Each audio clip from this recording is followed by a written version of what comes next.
Ramazan ayıdır, orucluq ayıdır. Allahım mənə göstəriş verib. Bismillah, elə ki, səhər oldu, saxlamalısan, yeməməlisən, içməməlisən, özünü müəyyən şeylərdən qoruyub ta axşama qədər. Allahım məndən bunu istəyib. Bu istəyə mənim qarşılığım nədir? Əgər o qarşılıqda, o münasibətdə mən zəiflik görsəm, bunu bilməliyəm ki, Allahın özünə qarşı da səndə və mənim münasibətim elə zəif imiş. O adam ki, Ramazanı çox istəyir, orucu çox istəyir, namazı çox istəyir, hicabı çox istəyir, o adam deməli, həqiqətən də Allahın özün çox istəyir ki, sözün qəbul eləyib. Sözünə o cür canla, başla, şövqlə əməl eləyir. Allahın bizə buyurduqları, Allahımızın bizə təyin etdiyi vəzifələr, boynumuza qoyduğu tapşırıqlar bəziləri üçün çətin gəlir, bəziləri üçün asan gəlir. Bəzilərinə çox şirin gəlir, bəzilərinə çox acı gəlir. Biz baxaq 1400 illik İslamın tarixinə, düzdür Allahın sözü elə ilk insan yaranandan nazil olub bəşərə, Bəni Adəmə, elə Həzrət Adəm ilk peyğəmbərdir. 124.000-ci peyğəmbər, sonuncu peyğəmbərdir, Xatəmül Ənbiya, Həzrət Peyğəmbərdir.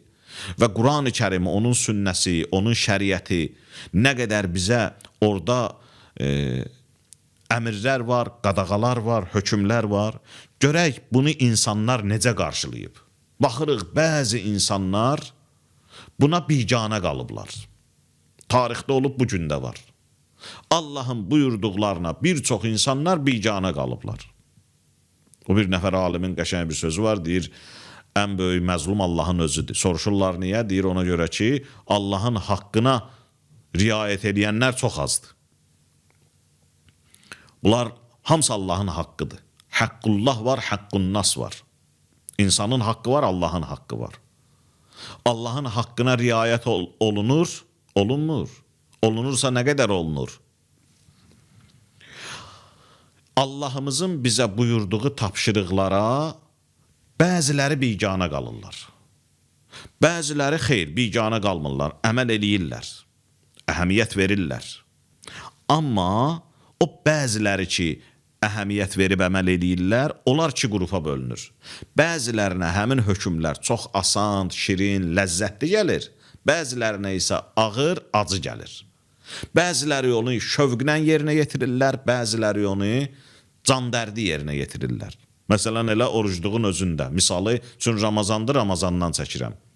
Ramazanda oruç tutanlar, tutulan orucun savabı o zaman çox olur ki, insan onu şövqlə yerinə yetirə. Allah baxmır oruç tutana, baxır necə tutana. Onsuz da oruç tutan var, tutmayan var. Tutmayan məlum, tutanın da tutmasına baxmır, necə tutmasına baxır. Sən orucu necə tutdun? Çox yaxşı bir sual var. Ramazan ayı çıxandan sonra bu sualı cəmaat bir-birinə verir ki, Ramazan ayı sənin üçün necə keçdi? Və yaxud da elə indinin özündə də verirlər. Cəmaat bir-birinə sual verir ki, Ramazan ayıdır maşallah, ikinci gündür ya üçüncü gündür daxil olub, necə keçir? Bəli, həqiqətən də bu çox gözəl sualdır ki, necə keçir? Bizim mövzumuza uyğun sualdır, çox ciddi sualdır. Biz bu sualı bəzən öyrəşmişik, elə-belə qarşılayırıq. Amma biraz fikirləşəndə görürük, Allah bu mənə nə vacibi sual verdi, necə keçir? Yəni, necə hiss edirsən özünü? Bax, bu çox vacibdir. Ağır gəlir, şirin gəlir. Yəni, o keyfiyyətdən çox şey asılıdır ya. Elə bir təhər orucu tutun, başa vurum, qutarsın, yox. O çox gözəl sual verdi. Yerində vacibi sual verdi. Allahımızın tapşırıqlarına bizim münasibətimiz, bəzilərinə acı, bəzilərinə şirin. Söz buradadır ki, necə eləyək ki, tapşırıqlar bizə şirin gəlsin, acı gəlməsin.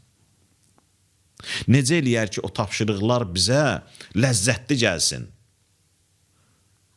Bunu necə eləyək? Bir dənə düstur inşallah bu mövzumuzda deyirəm. O da budur ki, istəyiriksə ki, o Allahımızın tapşırıqları bizə şirin gəlsin, biz onu sevə-sevə qəbul edib şövqlə yerinə yetirək, gərək tapşırıqlara qarşı baxışımızı dəyişək. Baxış çox mühüm məsələdir. Görsən bir hadisiyə, bir məsələyə insanlarda baxış hamıda eyni olmur. Biri bu cür qəbul edir, biri başqa cür qəbul edir. Biri məsələni bu cür görür, biri hadisəni tamam başqa cür görür. Biri əyri görür, biri düz görür.